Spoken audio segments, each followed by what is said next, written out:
అన్నిటికీ ఆధారము, ఆది అంతము లేని దైవము. అన్నిటికీ ఆధారము, ఆది అంతము లేని దైవము.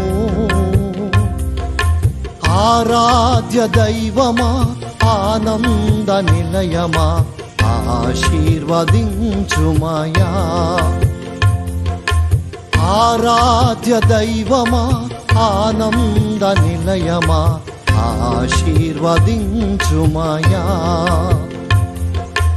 అన్నిటికీ ఆధారము, ఆది అంతము లేని దైవము. అన్నిటికీ ఆధారము.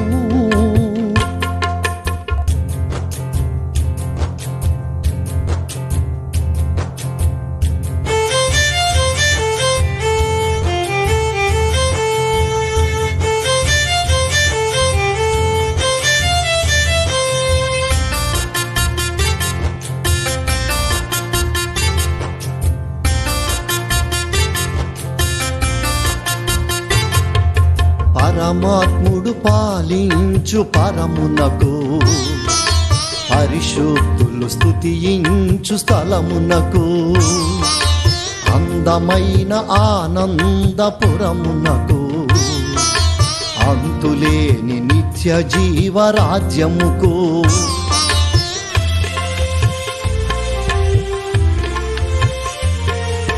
పరమాత్ముడు పాలించు పరమునకు, పరిశుద్ధులు స్తుతించు స్థలమునకు, అందమైన ఆనందపురమునకు, అంతులేని నిత్య జీవరాజ్యముకు. మమ్మును నడిపించుము, మహిమను చూపించుము. మమ్మును నడిపించుము, మహిమను చూపించుము. మాలో నివసించి మౌము చేర్చుము, మాలో నివసించి మౌము చేర్చుము. అన్నిటికీ ఆధారము, ఆది అంతము లేని దైవము. అన్నిటికీ ఆధారము.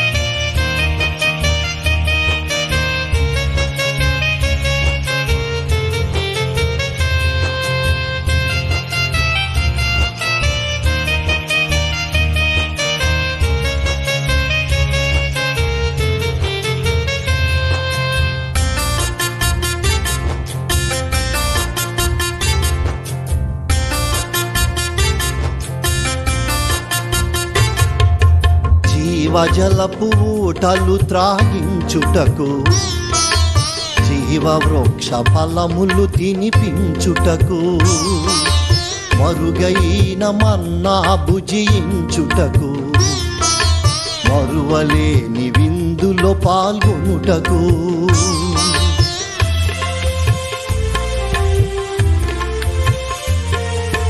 జీవజలపు ఊటలు త్రాగించుటకు, జీవవృక్ష ఫలములు తినిపించుటకు, మరుగైన మన్నా భుజించుటకు, మరువలేని విందులో పాల్గొనుటకు.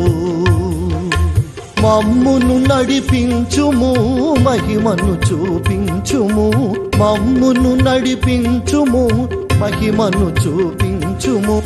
మాలో నివసించి మమ్ము చేర్చుము, మాలో నివసించి మమ్ము చేర్చుము. అన్నిటికీ ఆధారము, ఆది అంతము లేని దైవము. అన్నిటికీ ఆధారము.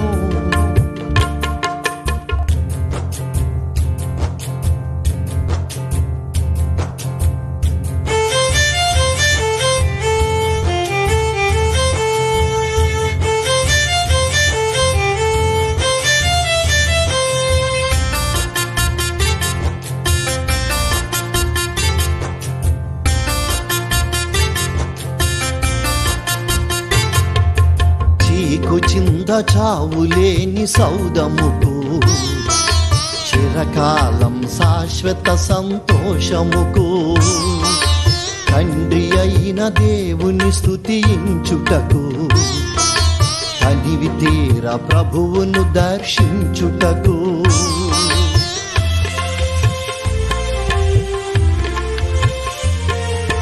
చీకు చింత చావులేని సౌదముకు చిరకాలం శాశ్వత సంతోషముకు తండ్రి అయిన దేవుని స్తుతించుటకు తనివి తీర ప్రభువును దర్శించుటకు మమ్మును నడిపించుము మహిమను చూపించుము మమ్మును నడిపించుము మహిమను చూపించుము మాలో నివసించి మమ్ము చేర్చుము మాలో నివసించి మమ్ము చేర్చుము అన్నిటికీ ఆధారము ఆది అంతము లేని దైవము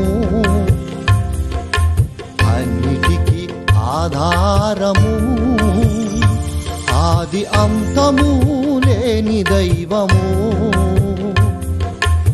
ఆరాధ్య దైవమా ఆనంద నిలయమా ఆశీర్వదించుమయా ఆరాధ్య దైవమా ఆనంద నిలయమా ఆశీర్వదించుమయా అన్నిటికీ ఆధారము ఆది అంతము లేని దైవము అన్నిటికీ ఆధారము.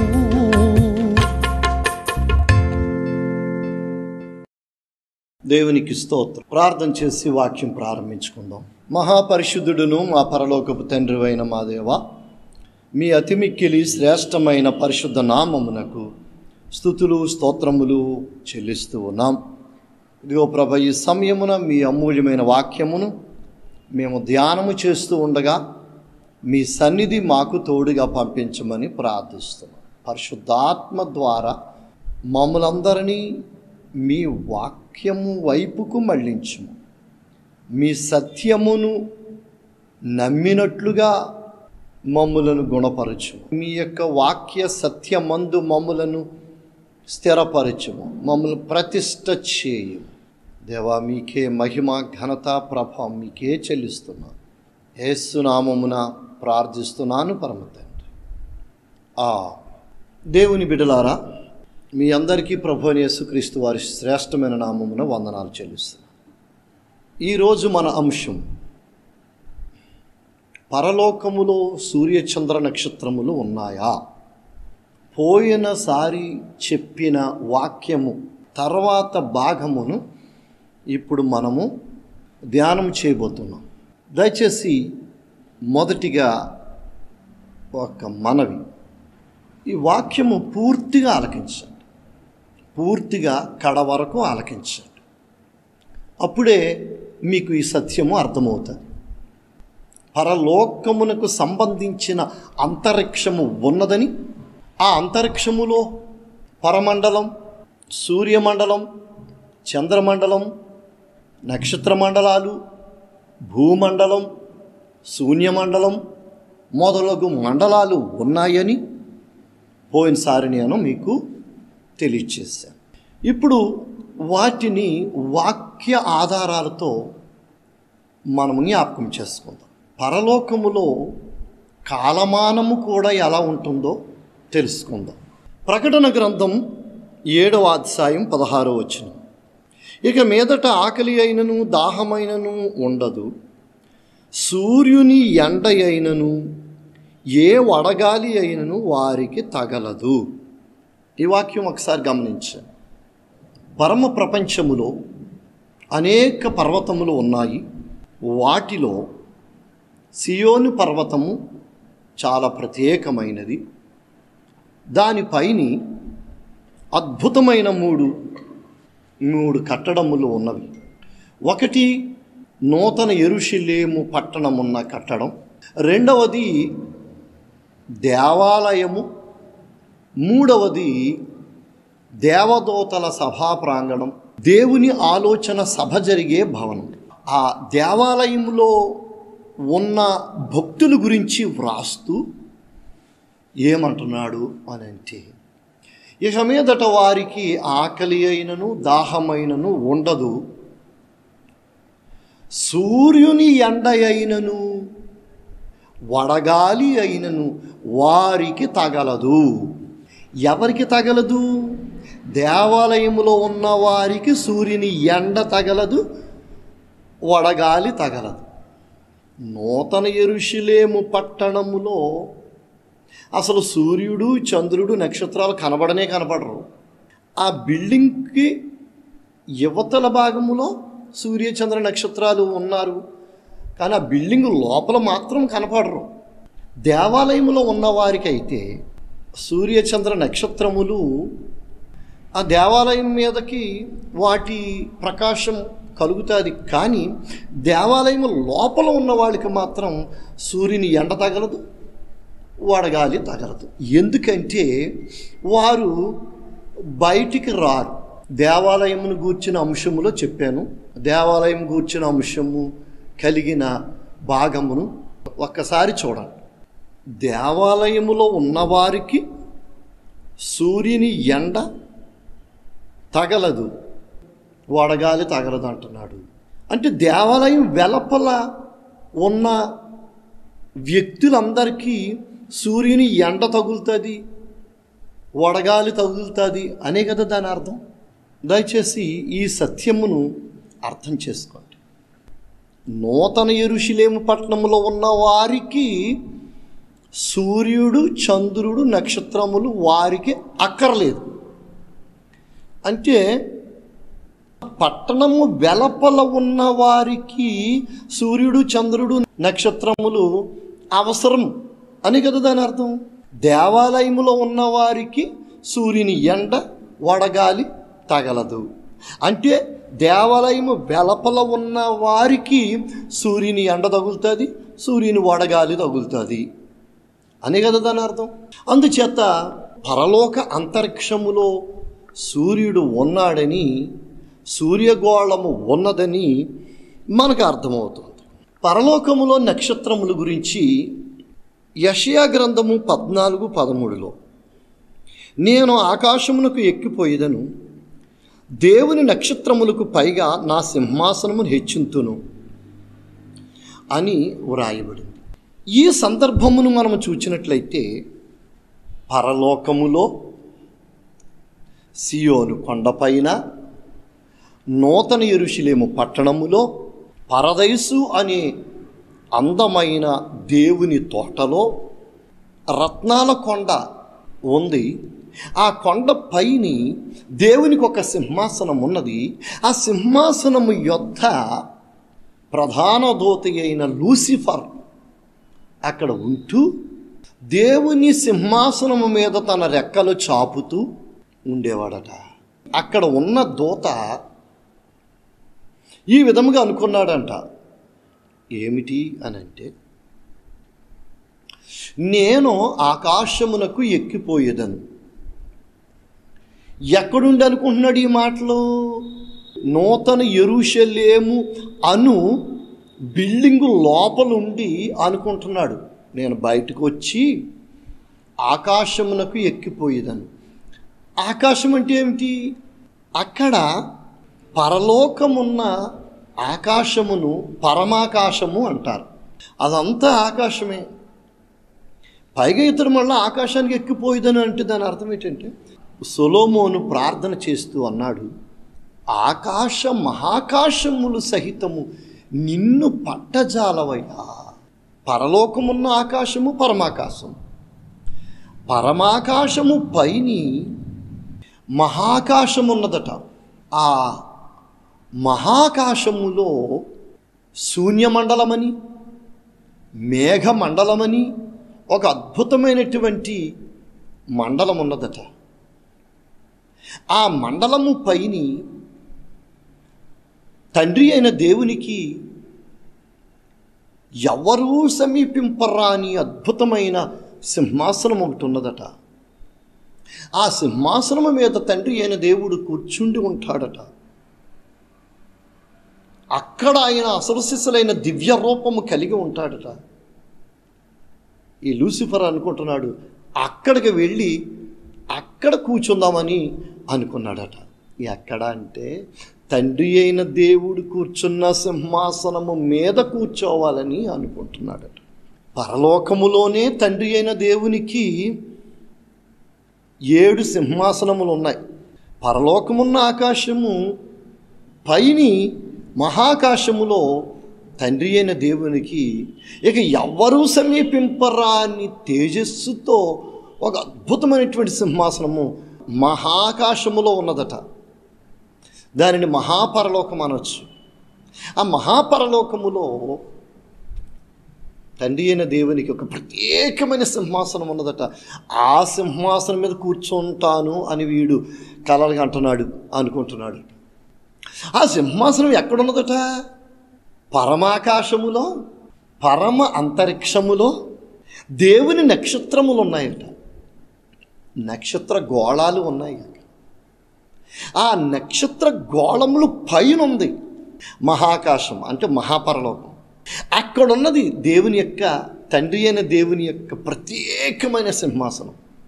లూసిఫర్ అంటున్న మాటను, అనుకుంటున్న విషయాలు మనకి లూసిఫర్ను బట్టి మనకి పరలోకములో నక్షత్రములు ఉన్నాయన్న సంగతి మనకి ఇక్కడ చక్కగా రుజువు అవుతుంది. ఆకాశమునకు ఎక్కిపోయేదను, దేవుని నక్షత్రముల కంటే పైగా నా సింహాసనముని హెచ్చింతును. ఈ వాక్యానికి అర్థం గమనించండి. పరలోకములో, పరమాకాశములో నక్షత్ర గోళాలు ఉన్నాయి, నక్షత్రాలు ఉన్నాయి. ఆ నక్షత్రాలు పైని మహాకాశం ఉంది. మహాకాశం అంటే మహాపరలోకం ఉంది. మహాపరలోకములో శూన్యమండలమని, మేఘమండలమని పేరు పెట్టబడిన ఒక అద్భుతమైనటువంటి మండలం ఉన్నది. అదంతా తండ్రి అయిన దేవునికి సింహాసనమే.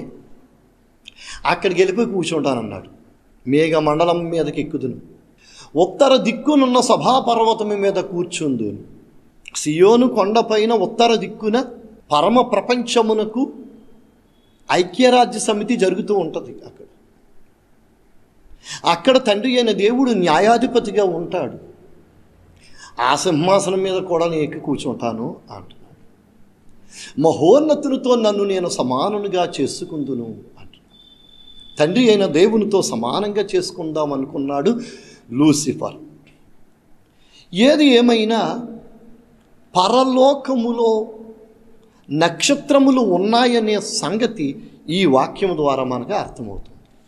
పరలోకములో ఉన్నటువంటి దేవదూతలకి తండ్రి అయిన దేవుడు కొన్ని బిరుదులు ఇస్తుంటాడండి. ఆ బిరుదులు ఏంటో చూద్దాం. ప్రకటన 2:26 నుండి 28. జయించు వానికి వేకో చొక్కను ఇచ్చేదను అంటున్నాడు. అంటే వేకో చొక్క అను బిరుదు ఇస్తామంటున్నాడు. యెషయా గ్రంథం 14:12. లూసిఫర్ అనే దూత పరలోకములో ఉన్నప్పుడు అతనికి దేవుడు తేజో నక్షత్రము, వేకువ చుక్క అని బిరుదులు ఇచ్చాడట. యోబు గ్రంథం 38:7లో దేవదూతలలో కొందరికి ఉదయ నక్షత్రములు అని బిరుదులు ఇచ్చాడట. ప్రకటన గ్రంథం 22:16 యేసు ప్రభుల వారికి కూడా పరలోకములో ప్రకాశమానమైన వేకువ చుక్క అని బిరుదు ఉందట. కాబట్టి పరలోకములో ఉన్న నక్షత్రములు శ్రేష్టమైనవి, విలువైనవి, వాటికి చాలా ప్రత్యేకత ఉన్నది. అక్కడున్న సూర్యగోళములకు, అక్కడున్న నక్షత్రాలకు, అక్కడున్న గోళములన్నిటికీ కూడా చాలా విలువ ఉన్నది. ఎందుకంటే చూడండి, కీర్తన 148వ కీర్తన 1 నుండి 6 వచనాలు చదివితే అక్కడ వ్రాయబడిన అద్భుతమైన విషయం ఏమిటంటే, ఉన్నత స్థలముల నివాసులారా, అంటే ఉన్నత స్థలం అంటే పరలోకం ఉన్నతమైనది. అక్కడ దేవుని దూతలు, దేవుని సైన్యములు, సూర్య చంద్ర నక్షత్రములు, కాంతిగల నక్షత్రములు, పరమాకాశములు, ఆకాశం పైనున్న జలములు మొదలగు ఇవన్నీ ఉన్నత స్థలములో ఉన్నవి, అనగా పరలోకము అను ఉన్నత స్థలములో ఇవన్నీ ఉన్నాయి. వాటిని దేవుడు నిత్య స్థాయిలుగా స్థిరపరిచి ఉన్నాడు. అంటే వాటన్నిటినీ దేవుడు, పరలోకములో ఉన్న గోళములన్నిటినీ దేవుడు స్థిరముగా ఉంచాడట. ఇక అవి నిత్య స్థాయిలుగా ఉంచాడట, స్థిరముగా ఉంచాడట.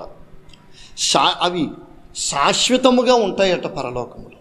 భూప్రపంచమున్న ఈ అంతరిక్షములో ఉన్న ఈ గోళములన్నిటికీ ఒకనాటికి అంతమున్నది, కానీ పరమ అంతరిక్షములో ఉన్నటువంటి ఉన్నత స్థలములో ఉన్నటువంటి కాంతిగల నక్షత్రములకేమి, సూర్యుని చంద్రునికేమి, అక్కడ సృష్టింపబడిన క్రొత్త భూమికేమి, పరమండలమునకేమి, శూన్యమండలము, మేఘమండలము అను వాటికి అన్నిటికీ ప్రియులరా నాశనము లేదు, అవి శాశ్వతముగా ఉంటాయి. వాటి బిరుదులు దేవదూతలకి పెట్టాడు అని అంటే అవి ఎంత శ్రేష్టమైనవో ఆలోచన. కాబట్టి పరలోకములో సూర్యుడు, చంద్రుడు, నక్షత్రములు, భూగోళము, పరమండలము, మేఘమండలము, శూన్యమండలము, జలములు, గాఢాంధకారము, మేఘములు, పరమండలములో పర్వతములు, నదులు, తోటలు, దేశములు, రాష్ట్రములు, పట్టణములు, భవనములు, కుటుంబాలు, తండ్రి అయిన దేవుడు, కుమారుడైన దేవుడు, దేవదూతలు, భక్తులు శాశ్వతముగా ఉంటారని మనకు రుజువవుతుంది. ఇక పరలోకములో కాలమానం ఎలా ఉంటుందో చూద్దాం. ప్రకటన 7:14 పరలోకములో దేవాలయం ఉందని చెప్పుకున్నాం కదా. ఆ దేవాలయంలో ఉన్న భక్తులు రాత్రింబగళ్ళు దేవుని సేవిస్తూ ఉంటారట. అక్కడ రాత్రి పగలు అనే మాట కనిపిస్తుంది. ప్రకటన 4:8 అక్కడ 4 జీవులు అని వ్రాయబడింది. 4 జీవులు రాత్రింబగళ్ళు తండ్రి అయిన దేవుణ్ణి పరిశుద్ధుడు పరిశుద్ధుడు పరిశుద్ధుడు అని మానక రాత్రింబగళ్ళు ఆయనను సేవిస్తూ ఉన్నారట. దేవాలయంలో ఉన్న భక్తులు రాత్రింపగళ్ళు దేవుణ్ణి సేవిస్తూ ఉంటారు. అంటే పరలోకమునకు వెళ్ళిన భక్తులందరూ కూడా రాత్రి పగలు దేవుని సేవిస్తూ ఉంటారు, స్తుతిస్తూ ఉంటారు, ఆరాధిస్తూ ఉంటారు. అలాగే పరలోకములో కెరూబులు అనబడే దేవదూతలు, శరాపులు అనబడే దేవదూతలు, మిగిలిన దేవదూతలు కూడా రాత్రింపగళ్ళు తండ్రి అయిన దేవుణ్ణి ఆరాధిస్తూ ఉంటారు. కాబట్టి ఈ వాక్యం మనకి ఏమి తెలియచేస్తుంది అని అంటే పరలోకములో రాత్రి పగలు ఉన్నది అన్న సంగతి తెలియచేస్తుంది. మరి రాత్రి పగళ్ళు ఏర్పడాలంటే సూర్యగోళము ఉండాలి కదా. ఇప్పుడు మన భూప్రపంచంలో ఆ సూర్యగోళమును బట్టే రాత్రి పగళ్ళు మనకి ఏర్పడతాయి. పరలోకములో కూడా రాత్రి పగలు ఉన్నది. కాబట్టి రాత్రి పగలు ఏర్పడటానికి సూర్యగోళము అవసరమై ఉన్నది. అందుచేత సూర్యగోళము ఉన్నదని ఈ సందర్భంగా మనం మరొకసారి జ్ఞాపకం చేసుకుంటున్నాం. అలాగనే దినములు రాత్రి పగలు కలిపితే ఒక దినం. కాబట్టి పరలోకములో దినములు ఉన్నాయి, రోజులున్నాయి. రాత్రి పగలు కలిపి ఒక రోజు లేదా ఒక దినం. పరలోకములో దినములు ఉన్నవి. పరలోకములో నెలలు ఉన్నాయి. ప్రకటన 22:2 జీవవృక్షములు నెల నెల ఫలించుచు 12 కాపులు కాయును అని వ్రాయబడి అక్కడ ఎంత స్పష్టంగా ఉందో చూడండి. పరలోకములో జీవవృక్షములు ఉన్నాయి. ఆ జీవవృక్షములు నెల నెల ఫలిస్తూ ఉంటాయట. ఆ వాక్యం మనకు చాలదా? పరలోకములో నెలలు ఉన్నాయి అనటానికి ఆ వాక్యం మనకు సరిపోతుంది. కాబట్టి పరలోకములో నెలలు ఉన్నాయి, అలాగనే పరలోకములో సంవత్సరములు ఉన్నవి. ప్రకటన 22:2 చూచినప్పుడు పరలోకములో జీవవృక్షము నెల నెల, పరలోకములో ఉన్న జీవవృక్షము నెల నెల ఫలించుచు 12 కాపులు కాయును అని వ్రాయబడి. 12 కాపులు కాయును. 12 అని ఎందుకు పెట్టాడండి? సంవత్సరానికి 12 నెలలు కాబట్టి నెల నెల ఫలించుచు 12 కాపులు కాయును అని చెప్పాడు. కాబట్టి దానిని బట్టి మనము చూచినప్పుడు పరలోకములో సంవత్సరములు ఉన్నాయని మనకి రుజువవుతుంది. అయితే పరలోకములో కాలమానము ఎలా ఉంటుంది అని అంటే, ఇక్కడ భూప్రపంచములో 24 గంటలు, ఒక రాత్రి, ఒక పగలు, ఒక రోజు అవుతుంది. అలాగున దాన్ని బట్టి లెక్క వేస్తే 30 రోజులు, 31 రోజులు నెల అవుతుంది. ఆ తర్వాత 12 నెలలు, 365 రోజులు, ఒక సంవత్సరం అవుతుంది. ఈ లెక్కను లెక్క పెడితే ఇది ఈ భూప్రపంచంలో ఉన్నటువంటి కాలమానం. మరి ఇక్కడ మనుషులు ఎప్పటికైనా మరణిస్తారు. మరి పరలోకం వెళ్ళిన తర్వాత భక్తులు ఎప్పటికీ మరణించరు. అక్కడ మరణమే లేదు, అది నిత్యత్వం. అక్కడ కాలమునకు ముగింపు లేదు, మనుషులకు ముగింపు లేదు, అక్కడున్న మండలాలకి ముగింపు లేదు, అక్కడ ఉన్నటువంటి భక్తులకి, దూతలకు, దేవుడికి ముగింపు లేదు, నాశనము లేదు, ముగింపు అనేదే లేదు. ముగింపు లేని నిత్యత్వము కలిగినటువంటి ఆ పరమ ప్రపంచములో కాలమానము ఎలా ఉంటుందో అని మనము జాగ్రత్తగా పరిశీలించినట్టయితే ఒక చిన్న క్లూ దొరికింది నాకు. పరలోకములో ఒక దినము ఎంత ఉండొచ్చంటే, ఇక్కడ ఒక 2 వచనాలను బట్టి నేను ఈ మాటలు చెప్తున్నాను.